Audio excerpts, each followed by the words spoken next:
Colonel James Mitchell had imagined this moment countless times during his 15-month deployment in Afghanistan. In his dreams, he'd pull into the driveway, and Catherine would rush out to meet him, tears of joy streaming down her face.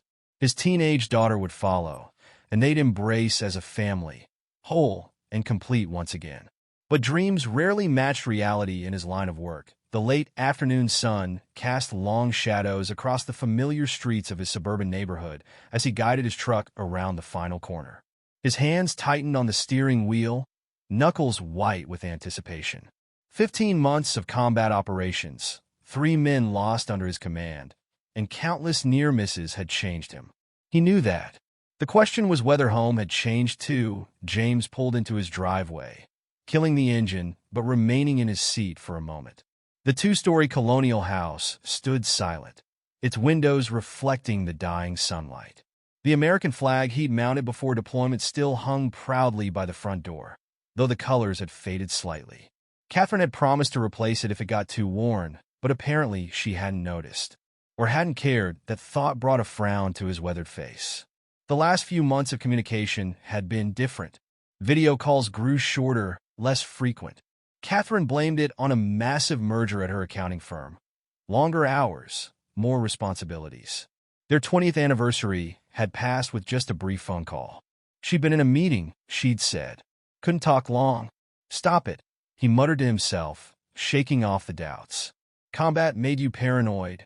He knew that better than most. 20 years of marriage deserved more trust than that. James grabbed his duffel bag from the passenger seat and stepped out into the crisp autumn air. The neighborhood was peaceful, almost eerily so, after months of living with the constant background noise of a forward operating base. No distant explosions, no helicopter rotors, no radio chatter. Just the rustle of leaves and the faint sound of someone mowing their lawn a few blocks away. He hadn't told anyone he was coming home early. The official discharge date wasn't for another 2 weeks, but his replacement had arrived sooner than expected, and his commanding officer had approved his early departure. He'd thought about calling ahead, but decided to surprise them instead. Catherine would be home from work by now, and his daughter would be back from school. The familiar weight of his combat boots on the concrete driveway grounded him as he approached the house. Everything looked exactly as he remembered. Catherine's prized rose bushes still meticulously maintained, the basketball hoop over the garage still missing its net. His daughter had been practicing her shots religiously before he left, determined to make varsity. Had she succeeded? He realized with a pang that he didn't know James reached for his keys, the familiar bundle feeling strange after so long. He'd kept them with him throughout deployment, a tangible reminder of the home waiting for him. The house key was worn smooth from years of use, its brass surface reflecting tiny fragments of sunlight. But as he looked up to insert it into the lock, something caught his eye that made his blood run cold. Through the garage's side window, he could see a gleaming black Mercedes-Benz parked inside. His steps faltered, military training kicking in as he processed the scene. Catherine's Honda was parked beside it. He recognized the dent in the rear bumper from her minor accident last year. But that Mercedes, he knew that car. The memory hit him like a physical blow. Last year's company Christmas party, Catherine introducing him to her boss, Robert Maxwell. The man had spent the entire evening talking about his new car, a custom-ordered Mercedes-Benz that cost more than James made in 2 years. No, he whispered, his voice rough with sudden understanding. The late nights, the missed calls, the distracted conversations. No. James moved closer to the garage window, his training taking over as he surveyed the scene. Both vehicles were empty. The house appeared still, but he caught the faint sound of music drifting from an upstairs window. His and Catherine's bedroom window. His hands began to shake not with fear, but with a rage so profound it threatened to overwhelm him. 20 years of marriage, 20 years of deployments, of missing birthdays and anniversaries, of putting his life on the line while she, the toolbox in his truck beckoned to him. James moved with mechanical precision, his muscles operating on autopilot while his mind spun with violent possibilities. The metal bolts felt cold in his palm as he grabbed a handful half-inch steel, heavy enough to do serious damage. He'd used similar bolts to repair equipment in the field, but now they would serve a different purpose. The garage door opener felt like a detonator in his hand as he pressed it. The door rose with agonizing slowness, each inch revealing more of the Mercedes' pristine black paint. James approached it like he would have suspected IED. Careful, calculating, fully aware of the destruction he was about to unleash. The hood release was easy to find. He'd learned about luxury cars during his brief stint as a mechanic before joining the military. The hood opened with a soft click that seemed to echo in the enclosed space. The engine compartment was immaculate German engineering at its finest. James held the first bolt over it, suspended between action and consequence. That a memory flashed through his mind. Robert Maxwell at the Christmas party, one arm draped possessively over the car's hood. "You see, Colonel," he'd said, his voice dripping with condescension, "when you invest in quality, it shows." The same way he'd looked at Catherine throughout the evening. With that proprietary gleam in his eyes, James dropped the first bolt. It struck something deep in the engine with a satisfying ping. Then another, and another. Each one felt like justice, like returning just a fraction of the pain now burning through his chest. He didn't allow himself to smile. This wasn't about pleasure. This was about consequences. The last bolt fell, just as the music upstairs changed to something slower, more intimate. James closed the hood with deliberate gentleness, unwilling to alert them. Not yet. The garage door descended behind him as he moved toward the side entrance, his mind already mapping out his next moves. The gun safe in his study, the magnum within it, the stairs leading up to his bedroom, their bedroom. James inserted his key into the side door, the metallic scrape of tumblers falling into place, sounding like the bolt of a rifle being drawn back. The war he'd left behind in Afghanistan was over, and a new one was about to begin. The side door opened silently into the kitchen. James had always kept the hinges well-oiled, a habit from his first deployment when Catherine complained about them waking their daughter. The familiar scent of home hit him like a physical blow. Lavender air freshener, coffee from the morning's brew, and underneath it all, Catherine's perfume, Chanel No. 5, the same scent he'd given her for their 15th anniversary. James moved through the kitchen with the measured precision of a combat veteran, his boots ghosting across the tile floor. Everything looked exactly as it had during their last video call 3 days ago. Dishes drying in the rack, his daughter's physics textbook on the counter, Catherine's coffee mug in the sink. The normality of it all made his stomach turn. How many mornings had Maxwell sat at their kitchen island, drinking coffee from James's cups, plotting to steal his life? The hallway stretched before him, leading past the living room toward his study. Family photos lined the walls. Their wedding day, his daughter's first day of school, Catherine's graduation from accounting school. He'd paid for that degree with combat pay from Iraq, proud to help his wife achieve her dreams. Now those dreams included destroying everything they'd built together. His study door was closed, just as he'd left it 15 months ago. The room had been his sanctuary, a place where he could decompress after difficult missions or work on battalion paperwork. Catherine rarely entered it. She said the military memorabilia made her uncomfortable. Now he wondered if it had been guilt rather than discomfort keeping her away. The key to the study was on his main ring, smaller than the others. The lock turned with a soft click, and James slipped inside, closing the door behind him. The room smelled of leather and gun oil. He taught his daughter proper weapon maintenance before deploying, making her promise to clean his collection monthly. By the spotless condition of the display cases, she kept that promise. His gun safe stood in the corner, a solid piece of American steel that had cost him a month's salary. The combination came automatically. 0-7-1-5, their wedding date. The irony of using that number now made his jaw clench. The mechanism released with a heavy thunk, and the door swung open to reveal his private arsenal. The magnum rested in its customized foam cradle, gleaming under the study's soft lighting. James lifted it with reverent familiarity, checking the chamber in action out of habit. His daughter had maintained this weapon too. The barrel was spotless, the action smooth. He bought it after his third deployment, telling Catherine it was for home protection.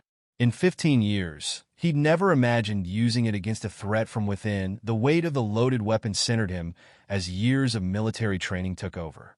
6 rounds in the cylinder, more than enough. The gun oil's sharp scent filled his nostrils as he verified the sights, muscle memory from countless range sessions guiding his movements.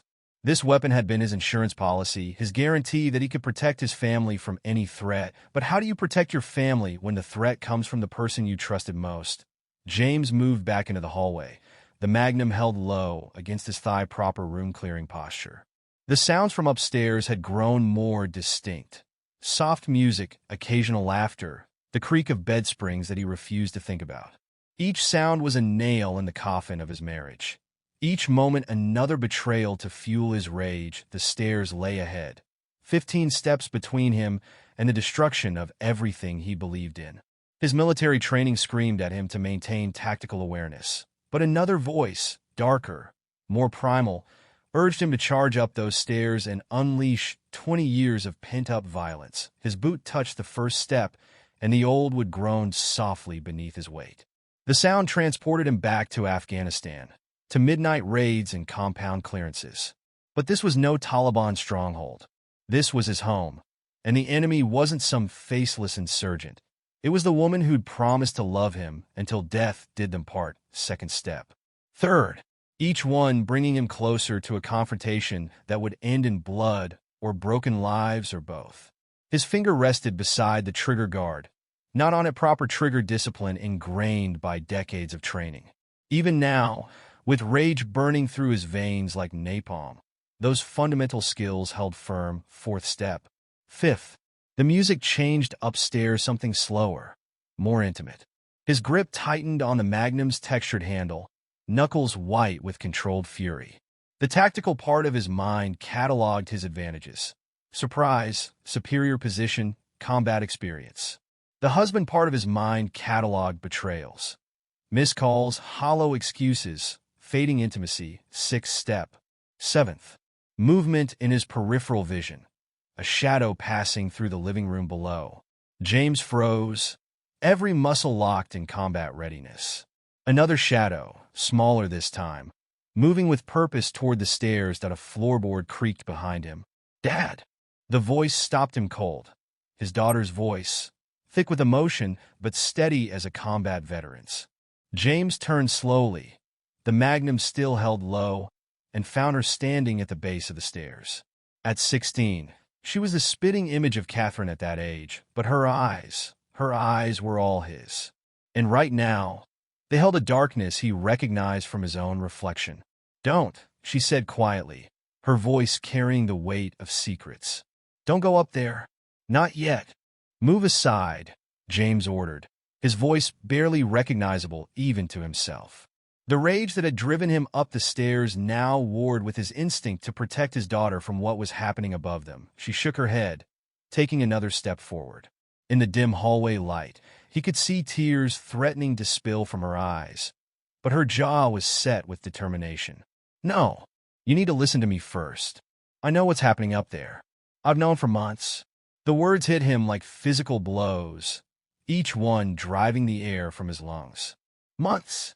The magnum trembled in his grip as the implications sank in. His daughter had been carrying this burden alone while he was halfway around the world. "Yes." Her voice cracked slightly, but she steadied it with visible effort. "And I have a plan. A better plan than whatever you're thinking about doing right now. One that will destroy him completely." James's grip tightened on the magnum as another laugh drifted down from upstairs. "You're 16. You don't understand what's happening here. I understand perfectly." She cut him off, her voice hardening to match his own.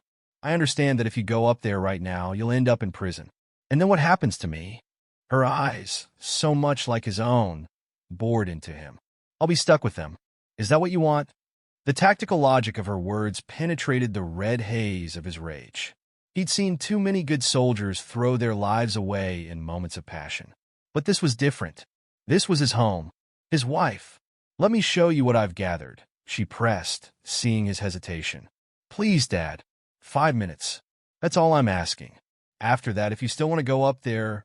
She left the sentence hanging. Heavy with implication, the gun trembled in his grip as he stared at his daughter. The sounds from upstairs had grown more distinct. Another laugh, the creak of bed springs, the soft murmur of voices. His finger twitched toward the trigger, Dad? Her voice cracked again, real fears seeping through her controlled facade. Please, trust me. Something in her tone reached through the fog of his rage. He looked at her, really looked at her, and saw not just his little girl, but a young woman with steel in her spine and fire in her eyes. She'd been dealing with this alone, carrying this knowledge while he was thousands of miles away, fighting someone else's war while her own world fell apart. 5 minutes, he growled, lowering the gun to his side. Relief flooded her features, but she didn't waste time celebrating the victory. My room. I'll show you everything. James followed her down the hall, each step away from the stairs requiring monumental effort. Her room was exactly as he remembered from their video calls. Pale blue walls covered in band posters, desk cluttered with schoolwork and college brochures. But she went straight to her closet, pushing aside hanging clothes to reveal a laptop connected to an external hard drive. I started documenting everything 3 months ago, she explained, her voice taking on a clinical tone despite the slight tremor in her hands. At first, I thought I was being paranoid. Mom was working late more often, always with him. Then I noticed little things. New jewelry she couldn't explain, secret phone calls, text messages she'd delete right after reading. She opened the laptop, typing rapidly. The screen cast a blue glow across her face, highlighting the dark circles under her eyes that he hadn't noticed before. How many nights had she stayed up, collecting evidence while pretending everything was normal? I installed tracking software on her phone when she was sleeping, she continued, pulling up files with practiced efficiency. Recorded their conversations when they thought I wasn't home. But it's more than just the affair, Dad. They're planning something bigger. James stared at the screen as she opened file after file, dozens of them. Audio recordings, text message logs, photos taken through car windows showing Catherine and Robert at various restaurants and hotels. His daughter had compiled a surveillance dossier that would have impressed his intelligence officers. This is from last week, she said, clicking on an audio file. Catherine's voice filled the room, followed by Robert's deeper tones. They were discussing money, large sums of it, being moved between accounts that shouldn't exist. They're embezzling, his daughter explained, her voice hardening. I've got proof of that too. Bank statements, emails, everything. He's been stealing from the company for months, and Mom's helping him hide it. She pulled up spreadsheets filled with numbers that told a story of systematic theft. They're planning to take the money and run, start a new life somewhere else. James sank in her desk chair, the magnum heavy in his lap. The betrayal he discovered upstairs suddenly seemed shallow compared to the depths his daughter was revealing. This wasn't just an affair. It was a conspiracy that threatened to destroy not just his marriage, but potentially dozens of lives affected by the theft. Why didn't you tell me sooner? He asked, his voice rough with emotion. She met his gaze steadily. Because I needed more evidence. And because I knew what you'd do if I told you while you were deployed. You'd have come home guns blazing, and they would have covered their tracks. She gestured at the screen. This way, we have everything we need to destroy them both. Legally. Completely. No prison time for you. No mercy for them. What exactly are you proposing? A cold smile crossed her face, an expression no 16-year-old should know how to make. First, we keep collecting evidence. Every meeting, every phone call, every penny they steal. Then, when we have enough, we don't just expose the affair. We expose everything. To the company board, to the police, to their families. She leaned forward, her voice dropping to a whisper despite the music still playing upstairs. We take everything from them, Dad. Just like they try to take everything from us. James stared at his daughter, seeing shadows of himself in her calculated rage. The soldier in him recognized a well-planned operation when he saw one. The father in him grieved that she'd had to become this tactical at such a young age. But there was pride too, pride in her strength, her intelligence, her refusal to be a victim. The sounds from upstairs continued, oblivious to the conspiracy being formed below. James's finger traced the trigger guard of the Magnum as he weighed his options. The immediate satisfaction of confrontation versus the total destruction his daughter proposed. How long? He asked finally. A month. Maybe 2. I'm close to accessing their private email accounts. Once I have those. She trailed off as footsteps creaked overhead. They can't know you're home yet. We need them to feel safe, to keep making mistakes. James stood, military training taking over as he assessed the tactical situation. I'll get a hotel room, continue monitoring them, but I want daily reports, and if anything changes, I'll call you immediately, she promised. And Dad, thank you for trusting me. He pulled her into a fierce hug, feeling her trembling against him. For a moment, she wasn't the calculating strategist who just laid out a plan for systematic destruction. She was just his little girl, hurt and angry, and trying to protect what was left of their family. I'm here now, he whispered into her hair. We'll make them pay. Together. She nodded against his chest, then pulled back, wiping her eyes with the back of her hand. You should go. They usually finish around 6, and Mom will be starting dinner soon. James holstered the Magnum, his rage now transformed into something colder, more focused. He looked at his daughter, this warrior he'd somehow raised, and saw the next several weeks stretched out before them like a campaign map. Territory to take, enemies to destroy, a war to be won not with bullets, but with patience and precision. I'm proud of you, he said softly. Not of what you had to do, but of how you handled it. She gave him a sad smile. I learned from the best, Dad. Now go. I'll call you tonight with an update. James slipped out of the house as quietly as he'd entered, the weight of betrayal on his shoulders matched only by the pride in his daughter's strength. As he drove away, he glanced in his rearview mirror at the house that was no longer his home. The Mercedes was still in the garage, its engine compartment now laden with his first act of revenge. But that was just the beginning. The war was about to begin, and this time, he had the perfect ally. The Hampton Inn's bland decor matched James's mood as he spread surveillance photos across the queen-size bed. 3 days had passed since his aborted homecoming, and each image told a story of betrayal that made his jaw clench. His daughter hadn't been exaggerating about her evidence-gathering skills. The hotel room phone rang, breaking his concentration. Their agreed-upon signal. 2 rings, hang up, call back. He waited, counting seconds until it rang again. Secure, he answered, falling back on military protocol. Clear, his daughter's voice came through. Mom just left for dinner with the girls. Guess whose Mercedes just happened to pick her up? James checked his watch. 7:15 p.m. Tell me. They're getting sloppy, she said, keyboard clicks punctuating her words. Maxwell didn't even park around the corner this time. Pulled right into the driveway like he owned the place. A pause, which, according to these emails I just accessed, he might be planning to do literally. Explain. Mom's been looking at real estate listings. High-end properties in the Cayman Islands. And get this, she's been doing it from her work computer, logging in through Maxwell's credentials. James moved to his laptop, opening the secure email account they'd set up. Send me everything. Already did. Check attachment 3. It's their correspondence with an offshore bank. They've been moving company funds through a shell corporation. More typing. Maxwell's getting desperate. The quarterly audit is coming up, and there's a lot of money he can't explain. How much are we talking about? At least 4 million, maybe more. I'm still decrypting some of their communications, but she broke off suddenly. Hold on. Something's happening. James straightened, instantly alert. Talk to me. Maxwell's wife just pulled up next door. She's heading for our house. Her voice dropped to a whisper. She looks pissed. Can you get audio? Better. I installed a camera in the portico last week. Sending you the live feed now. James's laptop pinged with a new notification. The video quality was impressive. His daughter hadn't skimped on equipment.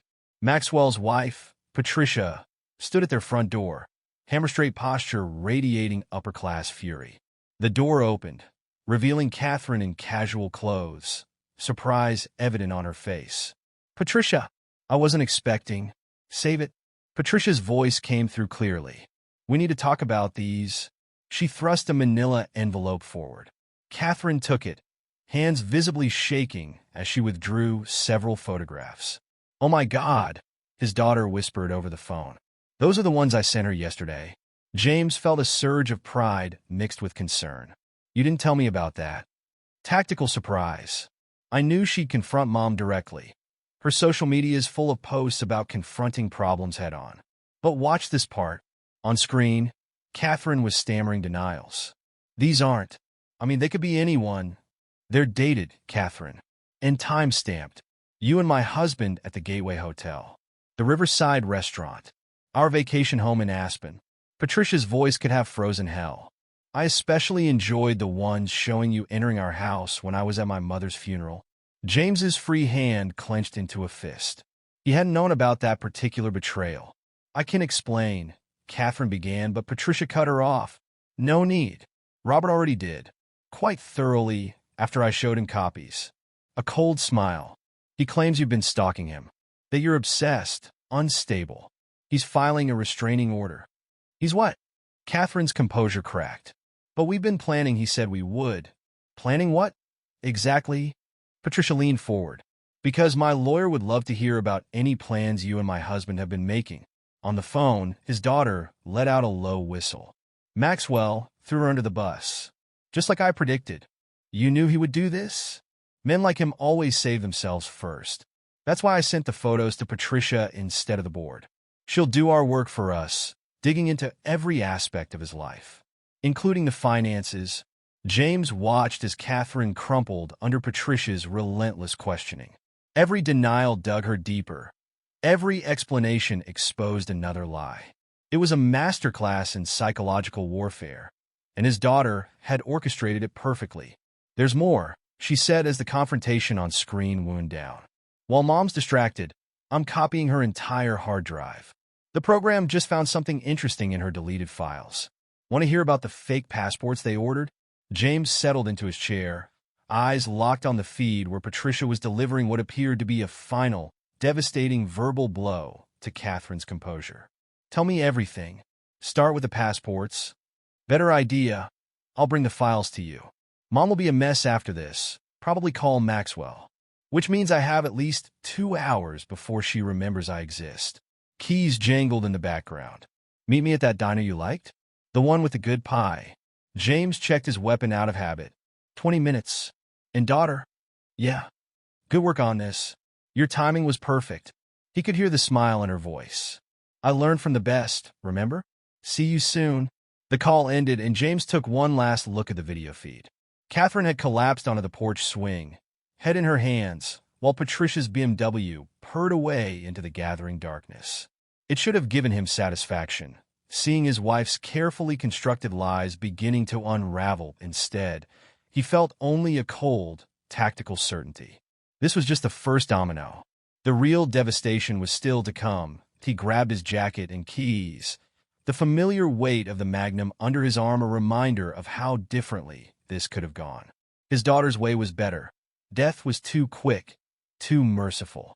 Catherine and Maxwell would live to see everything they'd built together torn down. Piece by piece, the war was escalating, and they didn't even know they were under attack. Lou's Diner hadn't changed in 15 months. The same neon sign buzzed in the window, the same smell of coffee and apple pie filled the air, and the same vinyl booths squeaked under James's weight as he slid into his usual corner spot. He'd chosen the seat facing the door out of habit, giving him clear sight lines to all entries and exits. The waitress recognized him immediately. Colonel, you're back. Evening, Rita. He managed a thin smile. Coffee, black, and a slice of apple pie. She already had her pen ready. 2 slices, he corrected. Expecting company. Rita's eyes twinkled. Your girl coming by? Haven't seen her in here for months. Not since. She trailed off, suddenly uncertain. Not since Catherine started telling people I'd requested a divorce from overseas. James finished for her, keeping his voice neutral. The lie had clearly made its rounds in the community. Rita's face darkened. Never believed that for a minute.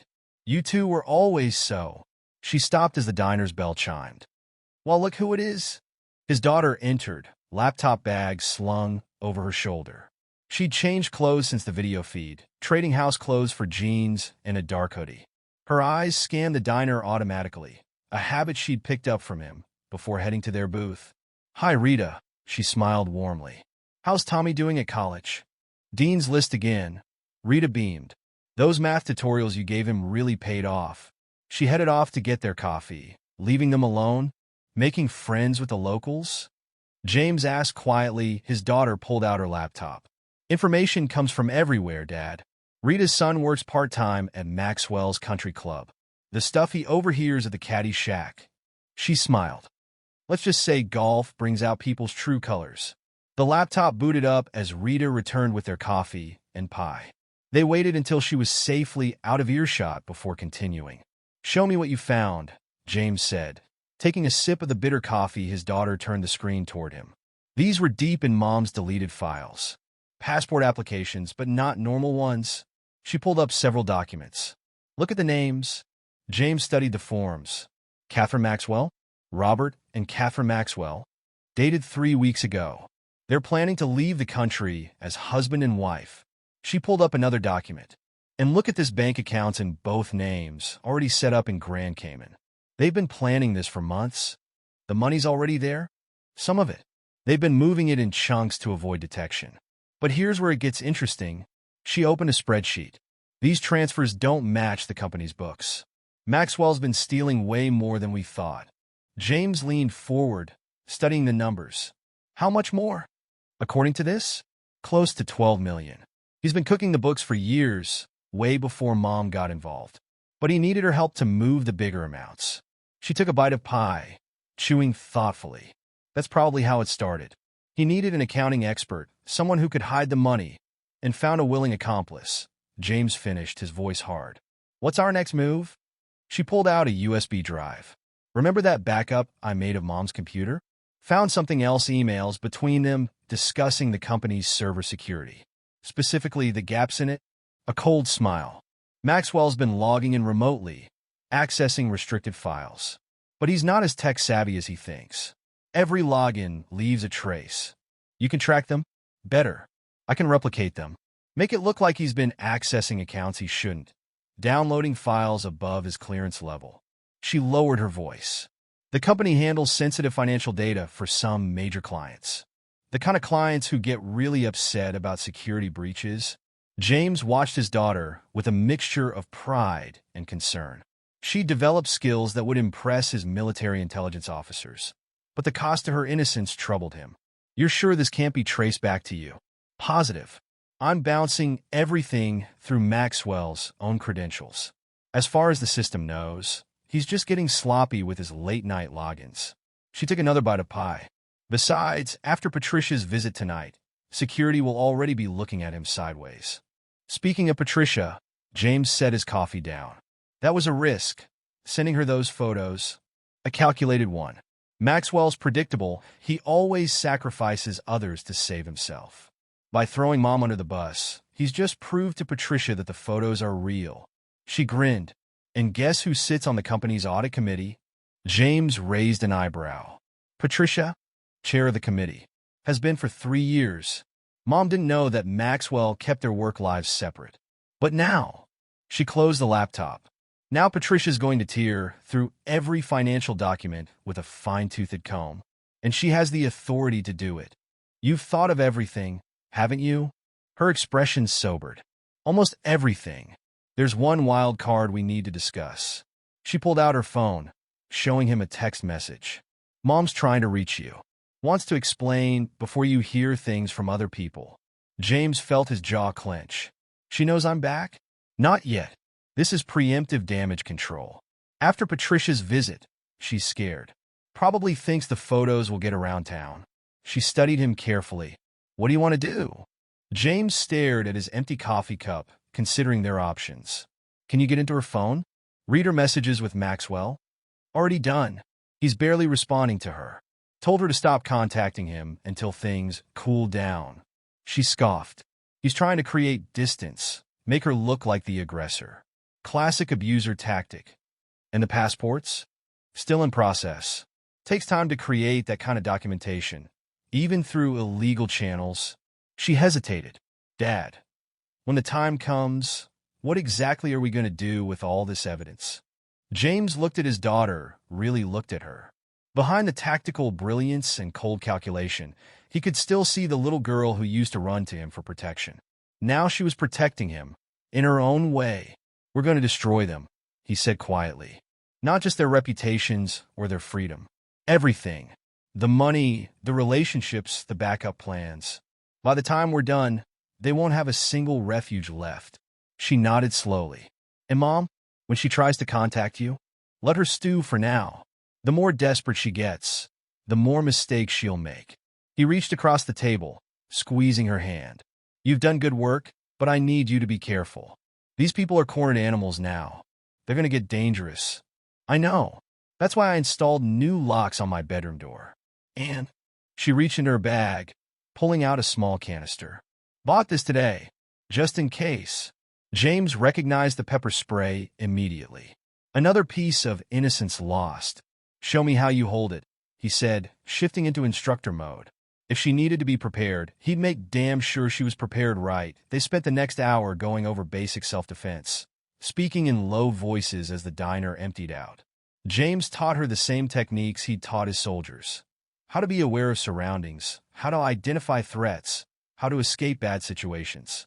She absorbed it all with the same intensity she brought to her surveillance work. Finally, as Rita was stacking chairs on tables, they gathered their things to leave.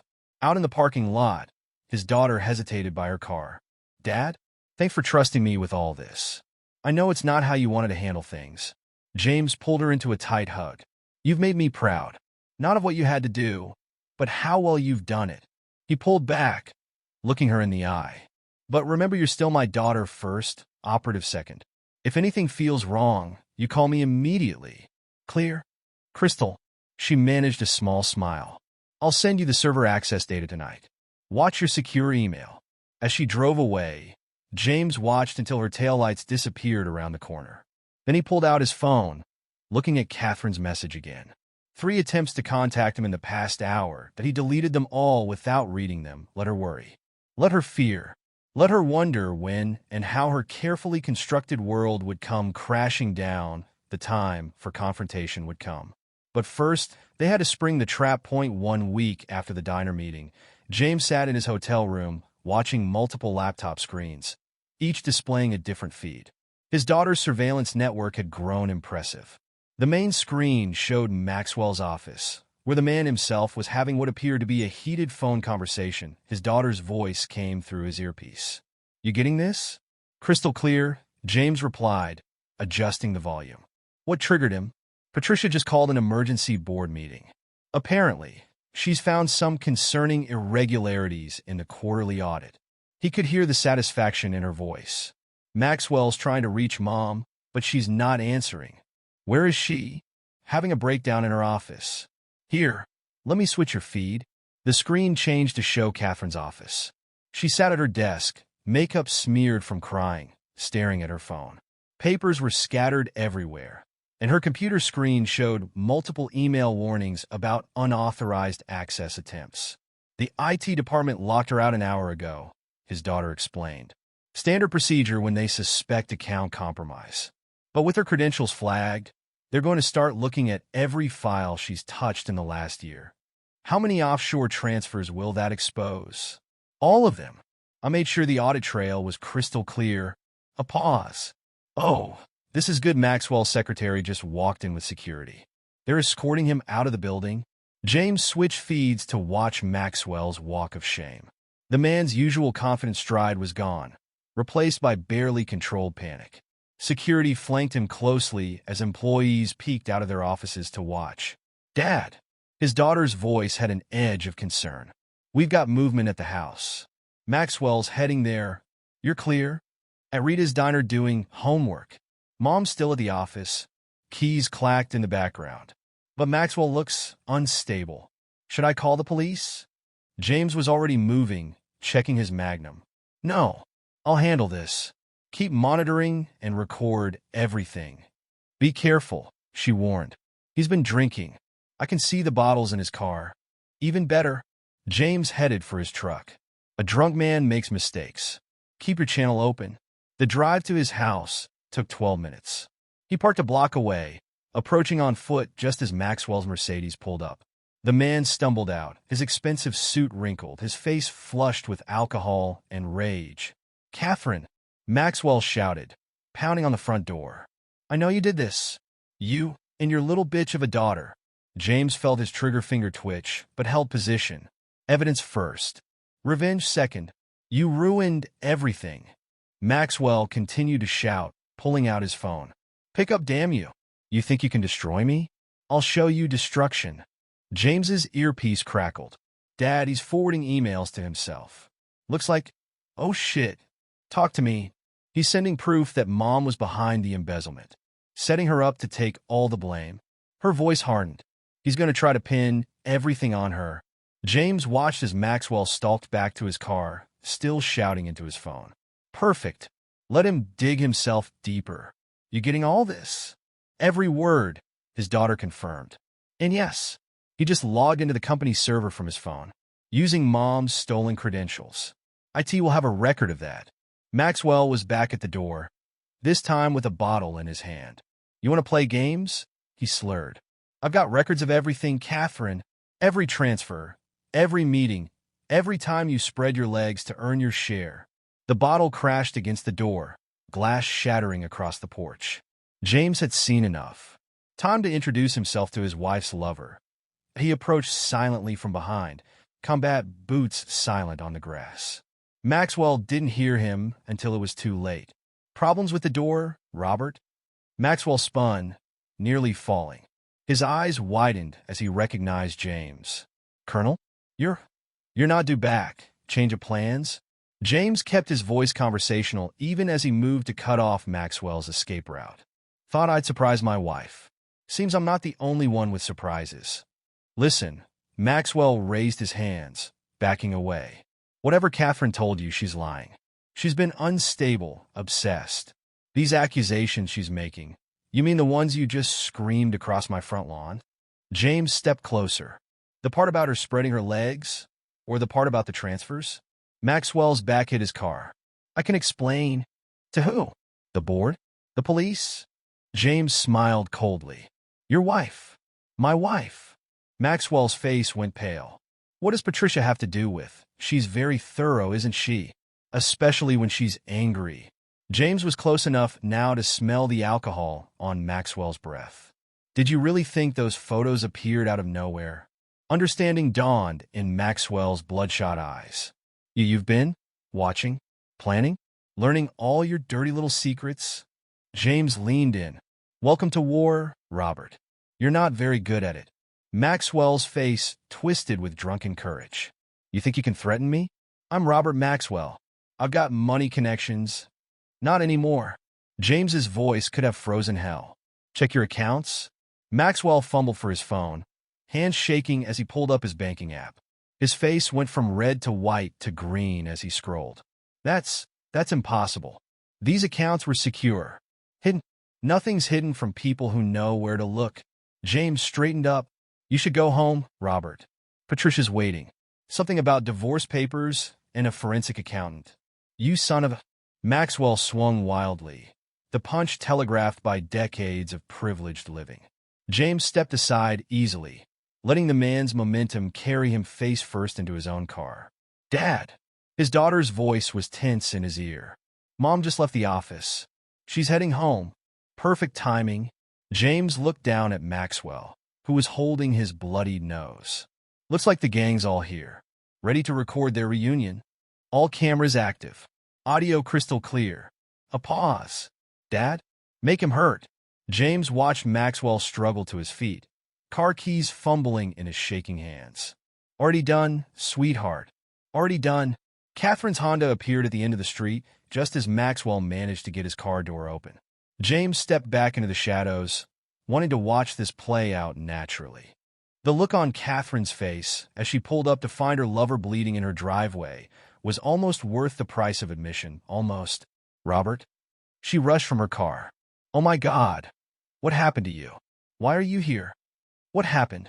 Maxwell's laugh was borderline hysterical. What happened is you and your psychotic family destroyed me. Look at my accounts. Look at what they did. Catherine pulled out her phone, then stared in horror.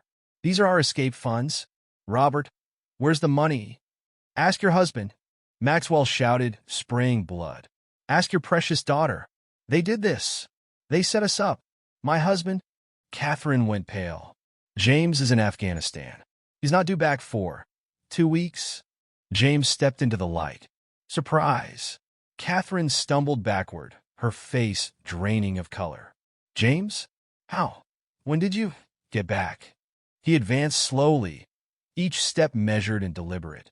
About the same time you were planning your new life in the Caymans. How's that working out for you? Maxwell tried to straighten himself, blood still dripping from his nose. Now listen here, Colonel. Shut up, Robert. James didn't even look at him. The adults are talking. James, Catherine's voice quivered as she tried to regain composure. Whatever you think is happening, I can explain everything. Explain? James's laugh was cold enough to frost the air. Like you explained to Patricia an hour ago? Or like Robert here explained to the board before security walked him out? Catherine's eyes darted between them. The board? Robert, what is he talking about? Your wife's been busy, James told Maxwell, showing those photos to all sorts of interesting people. Tell me, Robert, how many members of your country club wives group has Patricia called so far? Maxwell slumped against his car. You sent those photos to Patricia? Actually, James smiled, that was our daughter's idea. She's got quite a talent for timing, doesn't she? Our daughter. Catherine's voice rose an octave. What have you done to her? James's expression hardened. What have I done? That's rich coming from the woman who made her watch this circus for months. Did you think she wouldn't notice? That she wouldn't figure it out? She's just a child. Catherine protested. A child who's smarter than both of you combined. James pulled out his phone. Want to see what else she noticed? The late-night meetings? The offshore accounts? The fake passports? Maxwell lurched forward. You're bluffing. Robert Maxwell and Catherine Maxwell. James read from his screen. How romantic. Planning to start your new life together with stolen money. Tell me, Robert, does Patricia know about the house you bought in her name? The one you were planning to sell to fund your escape? That's... Maxwell swayed on his feet. That's confidential information. Not anymore. James turned to Catherine. Your boyfriend's been busy. Already trying to pin everything on you. The embezzlement, the fake accounts, all of it. Want to read his emails from the last hour? Catherine spun to face Maxwell. You wouldn't, Catherine, he's lying. Maxwell stammered. We're in this together, remember? Everything we planned was recorded, James finished. Every meeting, every phone call, every time you used her to cover your tracks. He stepped closer to Catherine. Did you really think I wouldn't find out? That our daughter wouldn't tell me everything? James, please. Catherine reached for him. We can talk about this. Work something out. He caught her wrist before she could touch him. Like you worked things out in our bed while I was dodging bullets? Or like you worked things out with company money while Robert here promised you paradise? Dad. His daughter's voice came through his earpiece. Mom's phone is blowing up. The board just sent her termination notice. And, oh, this is good. The FBI just arrived at Maxwell's house. James released Catherine's wrist. Right on schedule. You might want to check your email, dear. Seems your services are no longer required at the firm. Catherine fumbled for her phone, her hands shaking so badly she nearly dropped it. Her face crumpled as she read the message. No, this can't be happening. Robert, do something. But Maxwell was already backing toward his car. I need to get home. Patricia, the FBI, this is all a mistake. The only mistake, James said quietly, was thinking you could take what's mine without consequences. Maxwell practically fell into his Mercedes, the engine roaring to life. He peeled out of the driveway, leaving Catherine standing alone in the gathering darkness. James, she whispered, what have you done? Me. He smiled coldly. I just got home early. You're the one who's been busy. He checked his watch. By the way, you might want to pack a bag. When the FBI finishes with Robert's house, guess where they're coming next? Catherine's legs gave out, and she sank to the driveway. Our daughter. She helped you do this? She did more than help. This whole operation was her plan. Pride crept into his voice. Turns out she inherited my tactical thinking and your attention to detail. Bad combination for anyone who crosses her. I never meant to hurt her, Catherine whispered. Really? James's voice turned savage. You brought your lover into our home. Made her lie to me during video calls. Left her alone while you played house with Robert. What exactly did you think you were doing? Headlights appeared at the end of the street. 2 cars, moving with purpose. Right on time, James said. Federal agents are very prompt, aren't they? James, please. Catherine scrambled to her feet. Don't let them take me. We can work this out, fix things. Fix things? He stepped back as the FBI vehicles pulled up. Like you fixed the company books? Or like Robert just fixed it so you'll take all the blame? Sir? An agent approached, badge out. We need to ask your wife some questions. James nodded. Of course. She's all yours. I'm sure she has plenty to say about Robert Maxwell's accounting practices. James! Catherine called as the agents led her toward their car. Please, think about our daughter. I am thinking about her, he replied coldly. I'm thinking about every night she cried herself to sleep while you were with him. Every lie she had to tell to cover for you. Every moment you stole from her childhood. He watched as they put Catherine in the back of their vehicle, her mascara leaving black trails down her cheeks. Dad! His daughter's voice was soft in his ear. You okay? James waited until the FBI cars disappeared around the corner before responding. You got everything recorded? Full audio and video. Uploaded to secure servers. A pause. Maxwell just got arrested at his house. He's telling them everything. Trying to make a deal. Let him talk. James stared at the empty driveway where his life had imploded. The more he says, the deeper they both sink. What happens now? James pulled out his keys, not to the hotel, but to their house. His house now. Now we go home. There's a lot of cleaning to do. Dad. Her voice cracked slightly. Did we do the right thing? James thought about the look on Catherine's face when she realized her daughter had orchestrated her downfall. The way Maxwell had tried to abandon her at the first sign of trouble. The years of lies and betrayal exposed in one spectacular evening. The right thing? He climbed the porch steps, stepping over broken glass from Maxwell's bottle. No, sweetheart. We didn't do the right thing. We did the necessary thing. And we're not done yet. Because destroying their lives wasn't enough. Taking their money wasn't enough. Even prison wasn't enough. They needed to understand exactly what they'd lost. Who they betrayed, and this was just the beginning. At 3 in the morning, James sat in his home office, surrounded by the wreckage of his former life. He'd spent hours going through drawers and cabinets, finding evidence of Catherine's betrayal in every corner. Credit card statements showing dinners he hadn't attended. Hotel receipts from weekends he'd been deployed. Anniversary gifts he hadn't given. The door creaked open, and his daughter patted in, 2 steaming mugs in her hands. Thought you might need this. James accepted the coffee, noticing she'd made it exactly as he liked. Black, no sugar. Like Catherine had never bothered to remember. You should be sleeping. Too wound up. She settled into the leather chair across from his desk, pulling her knees up to her chest. In the dim lamplight, she looked younger than she had in months. Maxwell still singing to the FBI. His lawyers trying to cut a deal. Full cooperation in exchange for reduced charges. Let him talk. James took a sip of coffee. The more he implicates himself, the better our civil case becomes. Already handled. She pulled out her phone. I sent everything to Uncle Mike an hour ago. He says as your lawyer, he can file for divorce first thing in the morning. Full documentation of infidelity, financial fraud, everything. James studied his daughter over the rim of his mug. You've been busy. Couldn't sleep anyway. She managed a small smile. Besides, Mom's not the only one who knows how to work late hours. The bitter echo of Catherine's excuse made James's jaw clench. Have you heard from her? She tried calling twice from the FBI office. I blocked her number. Her voice hardened. She doesn't get to play the concerned mother now. No, she doesn't. James set down his coffee. But this isn't over. Once the shock wears off, they'll both start looking for ways to minimize the damage. We need to be ready.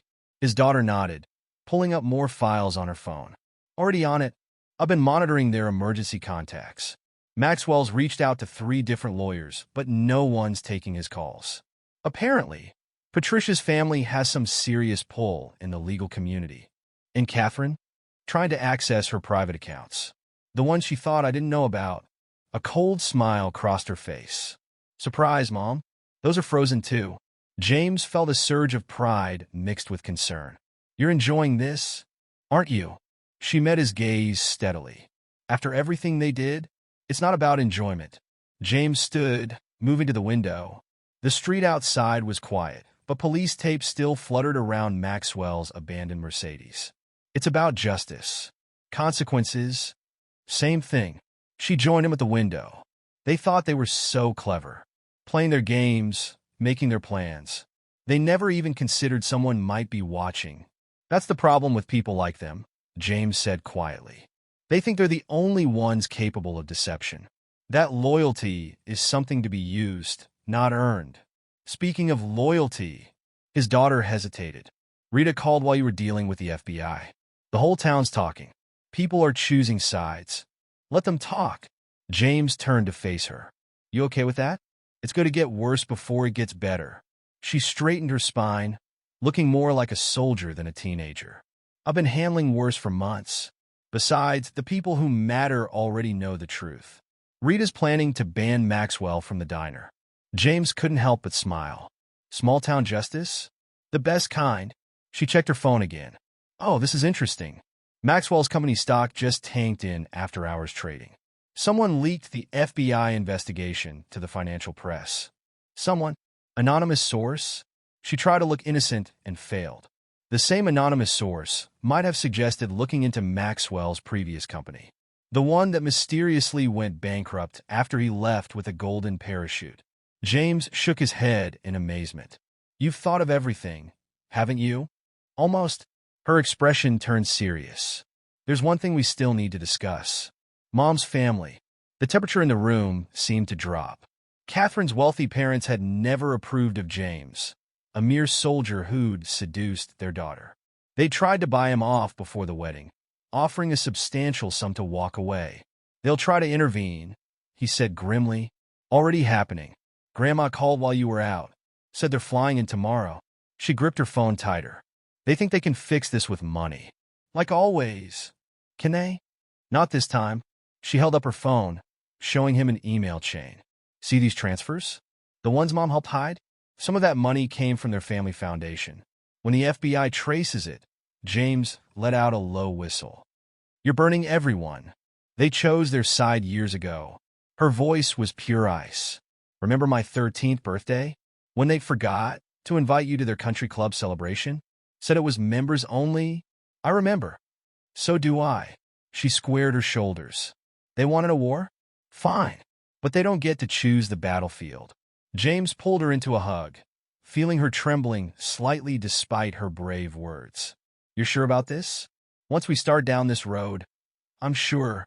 She pulled back, wiping her eyes. Besides, it's too late to stop now. The evidence is already in play. As if on cue, her phone buzzed with a news alert. The story was breaking across financial networks. Respected businessman Robert Maxwell arrested on suspicion of massive fraud. His accomplice, trusted accountant Catherine Mitchell, in FBI custody. Anonymous sources suggesting connections to broader financial misconduct. Dad. His daughter's voice was smaller now, more uncertain. When this is all over, what then? James looked around his office at the military honors on the walls, the family photos he'd have to take down, the life he'd have to rebuild. But beside him stood the one thing that mattered, the one piece of his family worth saving. Then we start over, he said firmly. New house, new town if you want. Anywhere you'd like to go to college. I was thinking about Annapolis, she said quietly. Following your footsteps. Pride and pain mixed in his chest. His daughter had learned warfare at too young an age, but she'd chosen to channel it into service rather than bitterness. First, he said, we finish this. Your grandparents arrive tomorrow. She nodded, steel returning to her spine. First flight in. They'll probably head straight to their lawyers. Good. James turned back to his desk, where Catherine's credit card statements lay spread like evidence of a crime, which he supposed they were. Let's give them something to discuss with their legal team, because this wasn't just about Catherine and Maxwell anymore. This was about every person who'd enabled them, every silent partner in their betrayal. By the time he and his daughter were done, there wouldn't be a single refuge left for any of them. The war was expanding, and they were just getting started. The sunrise painted James's kitchen in shades of amber as he reviewed the morning's headlines on his laptop. His daughter had been busy overnight. The story of Maxwell's arrest was everywhere, each outlet adding new layers of scandal to the mix. Federal investigators probe multi-million-dollar fraud scheme. Prominent CEO and senior accountant arrested in massive financial conspiracy. Maxwell Industries stock plummets amid leadership crisis. His phone buzzed a text from Uncle Mike, their lawyer. Court opens in an hour. Divorce papers ready. Want to throw the first punch? Before James could respond, the front door's security system chimed. His daughter's voice came through his earpiece. Right on schedule. Grandma and Grandpa just pulled up in their Bentley. James checked the security feed. Catherine's parents, Richard and Elizabeth Porter, stood on his porch looking like they'd stepped out of a country club brochure. Richard's golf tan contrasted sharply with his pale linen suit, while Elizabeth's pearls gleamed in the morning light. Security cameras running? James asked. All feeds active and recording, his daughter confirmed. Want me to come home? Stay at Rita's. This conversation isn't for you. Dad, that's an order, soldier. He heard her sigh. Fine, but I'm watching everything. If they try anything, they're lawyers and golf players, sweetheart. I think I can handle them. The doorbell rang, its chime somehow managing to sound imperious.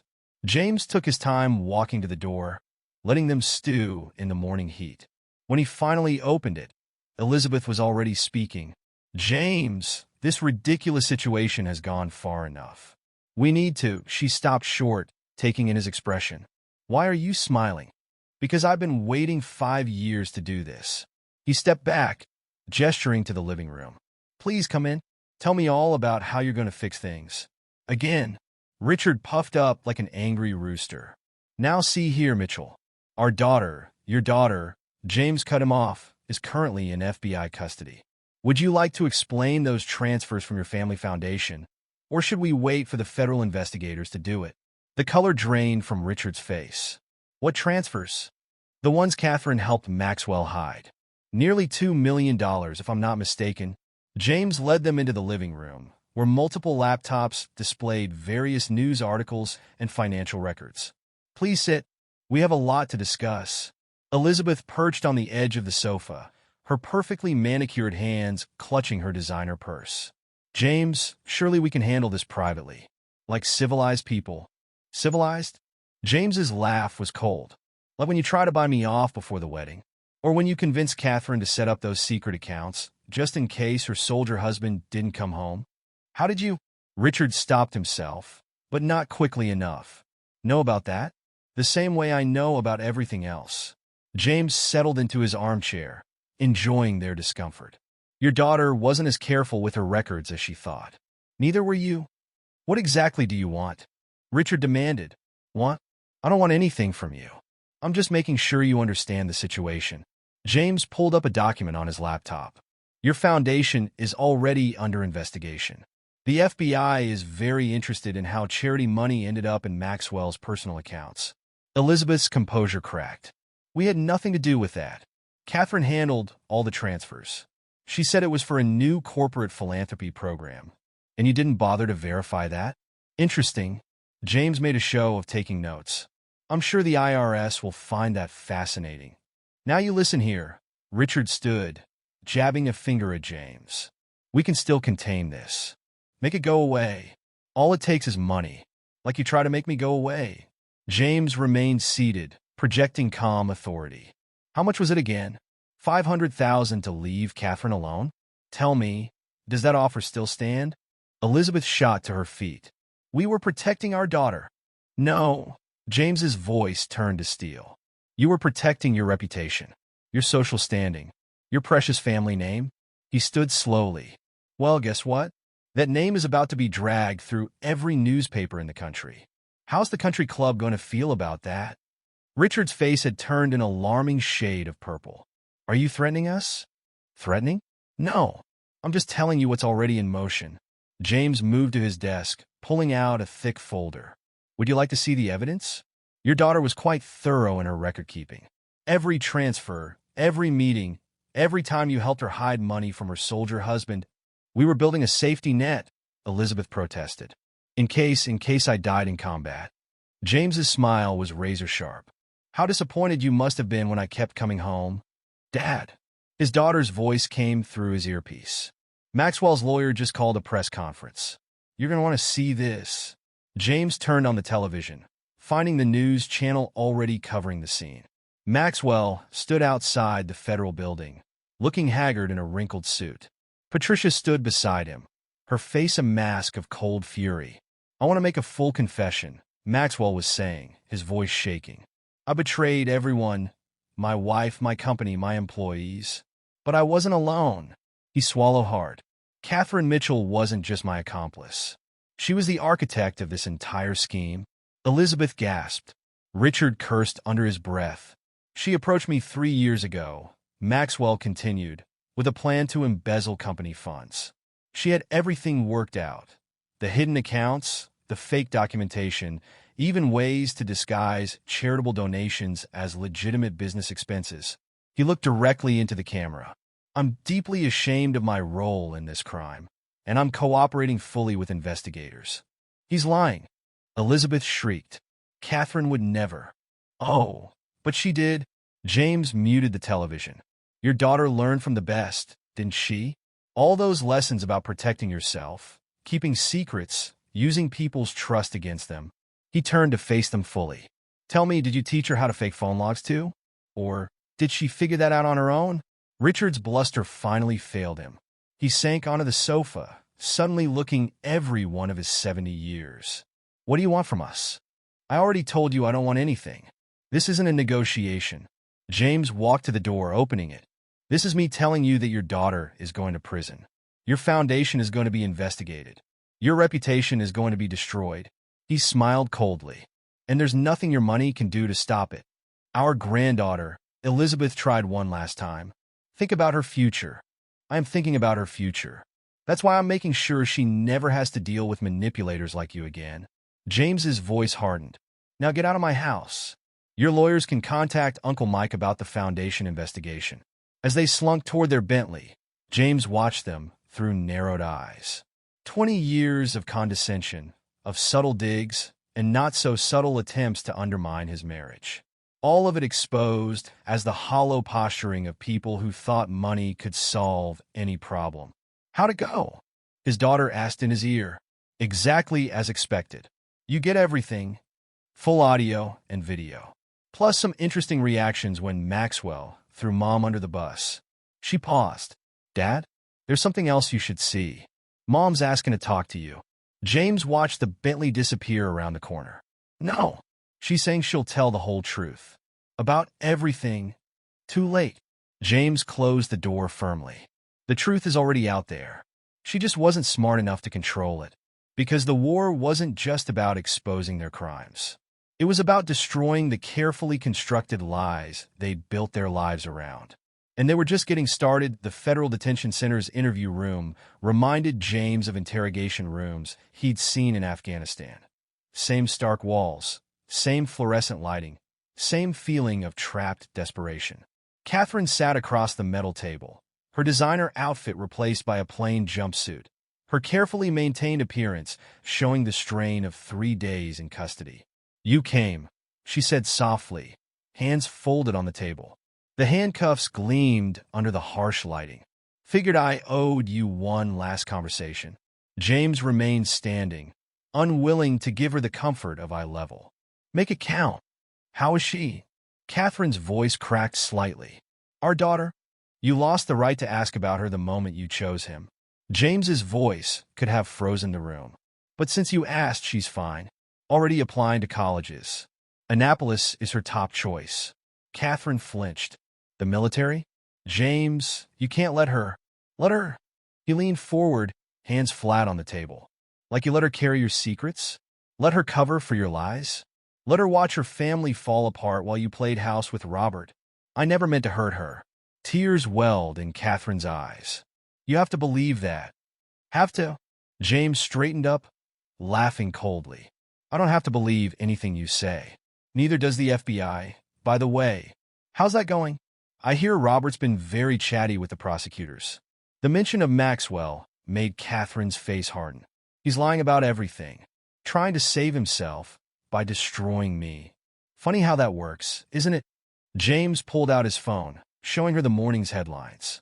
Career CEO claims accountant masterminded multi-million-dollar fraud.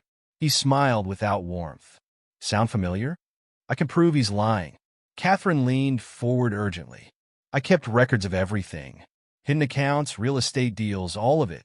If you help me access my private files, you mean these files? James held up a USB drive. The ones our daughter found months ago? The ones the FBI already has. Catherine's face went pale. She knew? She knew everything. Every meeting, every phone call, every time you slipped away to be with him. James's voice turned to ice. While I was dodging bullets, our 16-year-old daughter was gathering evidence against her own mother. James, please. Catherine reached across the table, but he stepped back. We can fix this. I'll tell them everything. About Robert, about my parents, about all of it. Fix this? James's laugh was bitter. Like you fixed the company books? Or like you fixed our marriage by sleeping with your boss? I'll sign whatever you want, she pressed on desperately. The house, the accounts, full custody, it's all yours. Just help me show them Robert was behind everything. James studied her for a long moment. Even now, trapped and exposed, she was still trying to manipulate the situation. Still trying to find an angle, a way out. You still don't get it, do you? He shook his head. This isn't about deals or arrangements. This is about consequences. What do you want from me? Tears streaked her makeup. An apology? Fine, I'm sorry. I'm sorry for everything. Sorry you did it, or sorry you got caught. James pulled out another document. Divorce papers. Because from where I'm standing, the only thing you regret is losing control of the situation. Catherine stared at the papers. You're really going through with this? Already done. My lawyer filed first thing this morning. He slid them across the table. Full divorce, citing infidelity and criminal conduct. No alimony, no shared custody, no chance of reconciliation. You can't just throw away 20 years. You threw them away. James's voice cracked like a whip. Every time you met him, every lie you told, every moment you made our daughter cover for you. He leaned in close. You want to know the best part? She suggested Annapolis herself. Said she wanted to understand honor and loyalty. Things her mother never taught her. Catherine's composure finally broke. Sobs racked her body as she slumped over the papers. I loved you. I swear I did. Maybe. James straightened up. But you loved his money more. His status, his lifestyle, his promises. He moved to the door. Goodbye, Catherine. Enjoy federal prison. Wait. She called after him. What about my parents? The foundation? James paused at the door. You mean the foundation that helped launder Maxwell's stolen money? The one our daughter found records of? He smiled coldly. Don't worry. The IRS is handling that personally. You're destroying everything, she whispered. No, Catherine. You destroyed everything. I'm just making sure you face the consequences. He knocked for the guard. One last thing. Our daughter wanted me to tell you something. Catherine looked up hopefully. She said thanks for the accounting lessons. They really helped her follow the money trail. The door closed on Catherine's renewed sobs. In the hallway, James pulled out his phone. You get all that? He asked. Crystal clear, his daughter replied. Audio and video archived. Uncle Mike says it's perfect for the divorce proceedings. How are you holding up? A pause. I'm okay. It's weird seeing her like that, but it doesn't hurt as much as I thought it would. That's because you're stronger than she ever was. James headed for his truck. Any word from Maxwell's camp? His lawyer's pushing for a plea deal, offering to testify against Mom and the foundation in exchange for a reduced sentence. She snorted, as if we don't have enough evidence already. Let him talk. James started the engine. The more he says, the deeper they all sink. Dad. Her voice turned serious. Grandma's been calling schools trying to sabotage my Annapolis application. Says a military academy isn't appropriate for a Porter woman. James felt his jaw clench. Forward everything to Uncle Mike. If they want to play that game, we can add harassment to the foundation investigation. Already done. He could hear the smile in her voice. Also sent copies to Aunt Jessica at the DAR. Apparently, The Porter family's social standing isn't what it used to be. James couldn't help but feel proud. His daughter had learned warfare at too young an age, but she'd learned it well. Every move calculated, every response measured, every strike designed for maximum impact. "Meet you at Rita's?" she asked. "The divorce papers should be processed by now. Might be worth celebrating." "On my way." James pulled onto the highway, leaving the detention center and Catherine in his rearview mirror. "And daughter?" "Yeah, you did good. All of it, the evidence, the timing, everything. Your old man couldn't be prouder." Because this wasn't just about revenge anymore. It was about justice, about consequences, about showing the world that actions had cost. And they were making sure everyone paid in full.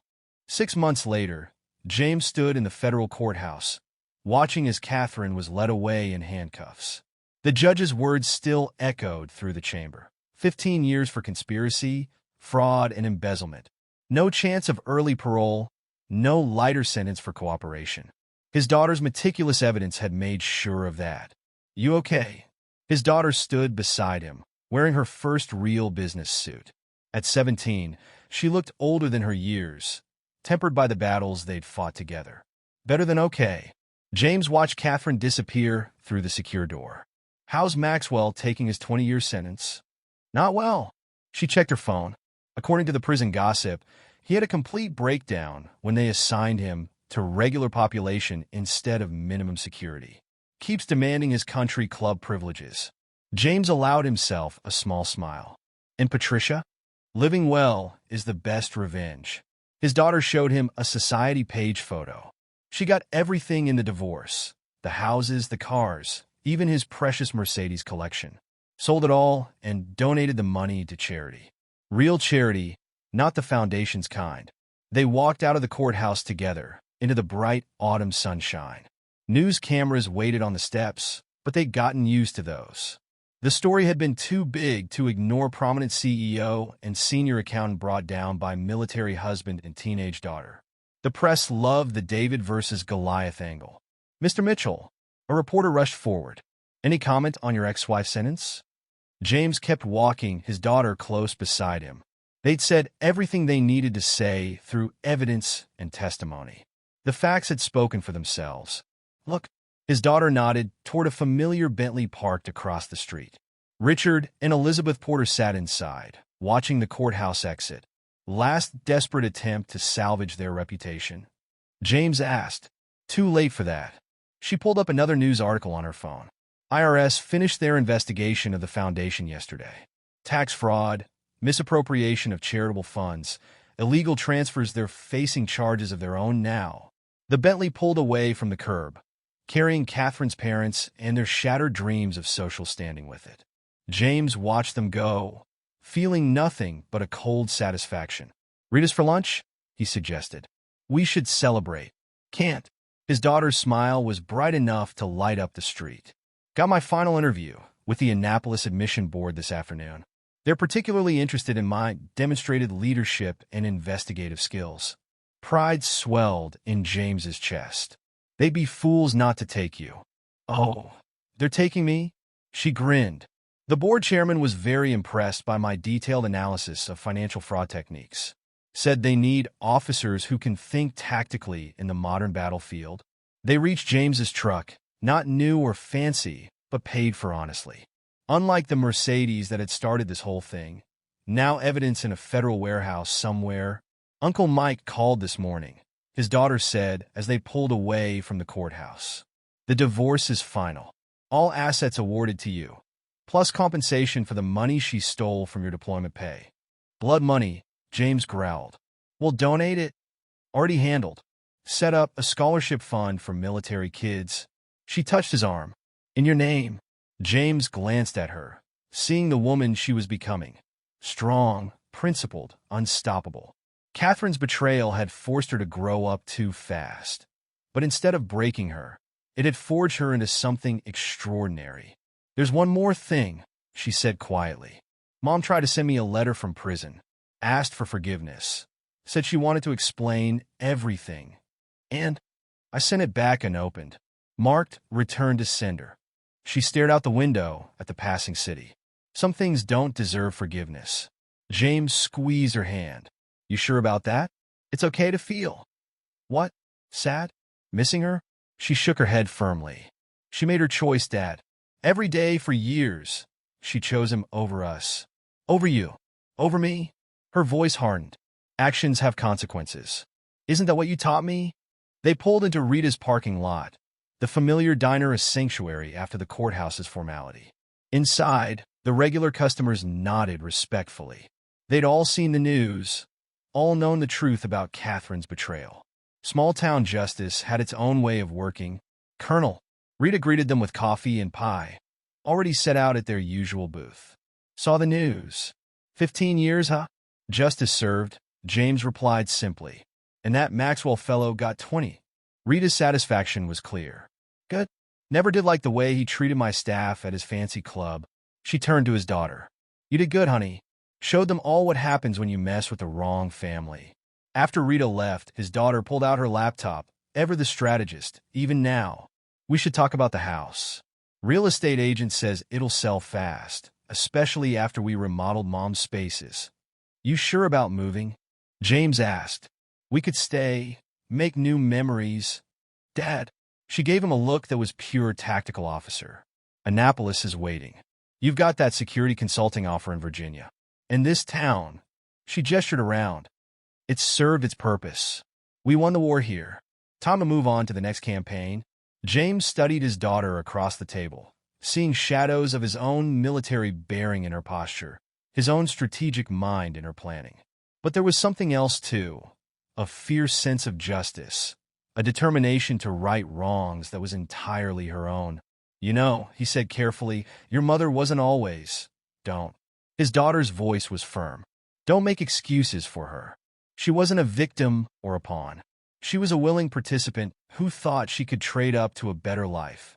She met his gaze steadily, and she lost everything because of it. James nodded, accepting her judgment. She'd earned the right to it. After all, while he was fighting overseas, she'd fought her own war at home, armed with nothing but truth and determination. So, he said, changing the subject. Virginia, fresh start. She pulled up a map on her laptop. Good schools, strong community, no country clubs in sight. A small smile, and plenty of opportunities for a retired colonel and his future naval officer daughter. Future naval intelligence officer, James corrected, noting the gleam in her eye. Let's be honest about where those skills of yours are headed. She laughed a real laugh, free from the tension of the past months. Well, I did learn from the best. Strategy, tactics, intelligence gathering. She raised her coffee cup. To new beginnings. James clinked his cup against hers. To justice served. Because in the end, that's what it had been about. Not just revenge, but justice. Not just punishment, but consequences. They'd taken on the powerful and corrupt, armed with nothing but truth and determination. And they'd won. Catherine would serve her time. Maxwell would rot in prison. The Porters would face their own justice. And James and his daughter would move forward, stronger for the battles they'd fought together. The war was over. They had emerged victorious, and their future stretched out before them, bright with possibility.